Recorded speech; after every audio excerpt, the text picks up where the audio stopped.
The cauldron in the Kursk region is closing, with Ukrainian forces being ground down inside. On top of its invasion in early September of 2024, the Ukrainian army controlled almost 900 square kilometers of Russian border areas. 6 months later, the armed forces of Ukraine are in control of less than 290 square kilometers, huddling around the long-suffering Sudza.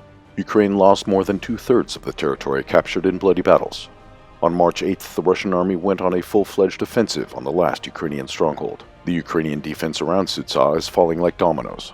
As of the morning of March 10th, Russian control of at least 12 settlements has been confirmed in different directions. Battles are already ongoing in the town of Sudza itself.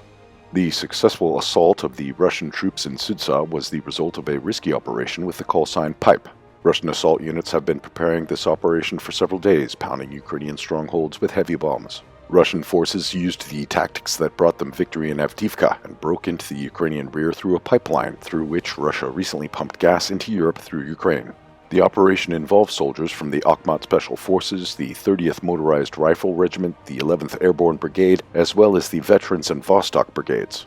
430 Russian fighters managed to pass about 15 kilometers underground along the pipe with a height of only 1.4 meters. Having appeared in the enemy rear, they engaged in fighting, sowing panic among the Ukrainian troops. The group of about 7,000 Ukrainian soldiers was caught by surprise and found itself in a tactical encirclement. As a result of the strategic Russian breakthrough, the Ukrainian grouping thrown to the Kursk region was stranded in the cauldron. Russian forces are currently destroying the scattered pockets of Ukrainian resistance. The village of Novinkoye in the Sumy region is under Russian control, Ukrainian supply routes are under close fire control, and bridges were destroyed by precision strikes. The Ukrainian military was left with no chance to secure retreat from the Russian territory.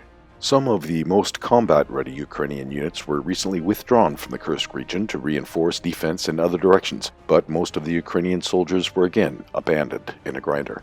The Kiev regime launched an attack on Russian territory in an attempt to gain some political benefits, hoping to exchange the captured villages to the lost regions of the Donbass. More than 66,000 Ukrainian men lost their lives and health in exchange for glorious reports by Ukrainian propaganda and the Western mainstream media. As a result, their doomed adventure turned into another disaster. Russia said that it will never agree to any territorial concessions. The destruction of Ukrainian forces in the Kursk region is an important step towards the peace agreement.